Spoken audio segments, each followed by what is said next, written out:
6 months old na nga ng aming baby boy at nagluto kami ng creamy mushroom pasta para sa kanyang simple celebration. Kaya tara, samahan nyo kaming muli sa aming panibagong araw.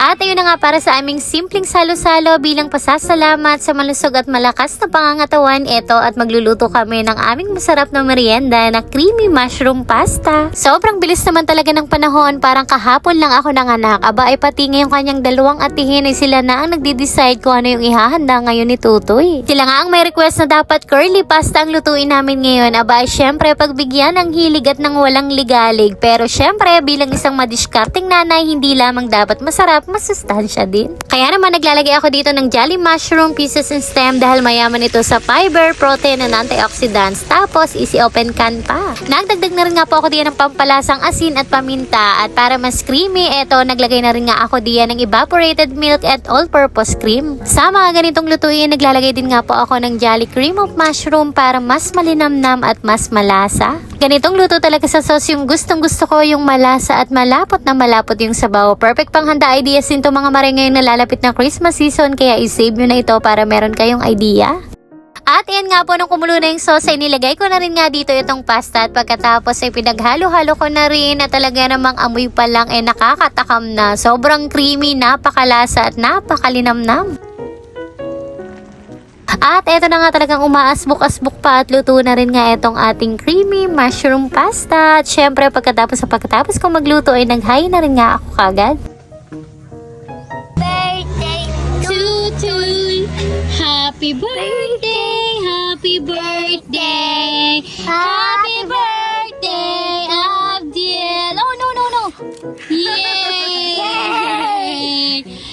Happy birthday. Maging malakas ang kanyang resistensya, maging malusog ang kanyang pangangatawan. Dalangin sa mga Panginoon pangalan mo po, Jesus. At pagkatapos nga namin siyang makantahan ng happy birthday at may ipag-pray, edi sabay-sabay na nga kaming kumain. Napathumbs up naman nga itong asawa ko at masarap naman daw. Pero bukod sa pulong, hindi naman sa pagbubuhat ng bangko, sa palagay ko eto yung isa sa pinakamasarap na luto ko ng ganitong klaseng pasta. Kahit nga itong dalawang anak kong babae, nagustuhan din talaga nila. Kaya kayo mga mare ko, nag-iisip kayo ng perfect handa ideas ngayong nalalapit na holiday handaan, isama nyo na ito sa listahan.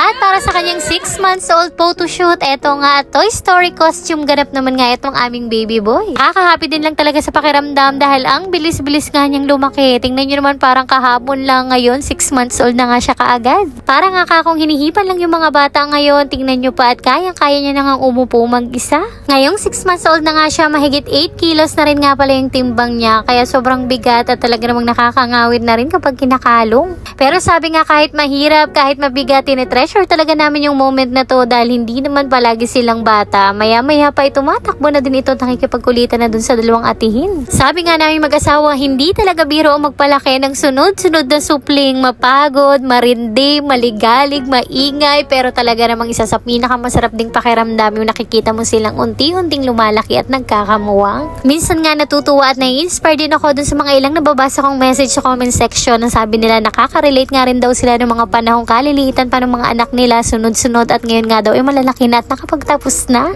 Sobrang natutuwa talaga ako kapag nakakabasa ako ng mga ganong komento at yun na lang talaga yung pinapanghawakan ko na kahit mahirap yung sitwasyon ngayon, hindi madali, pero naniniwala kami na darating yung araw, giginhawa din kami, magsisilakihan din yung mga anak namin. Katulad na nga lamang din ngayon ni Tutoy dahil 6 months na siya, tapos na nga kami sa puyatan moments, sa tumaga na rin nga siya nagigising kasabay namin. Cute na cute at tuwang-tuwa din talaga ako sa kanya ngayon, saktong-sakto at bagay na bagay din nga yung kanyang damit ngayon. At din naman nga na ipasuot namin sa kanya ay binabagayan talaga. At ayun, nawa nga sa susunod na photoshoot ay abangan nyo ulit kung ano yung aming next team.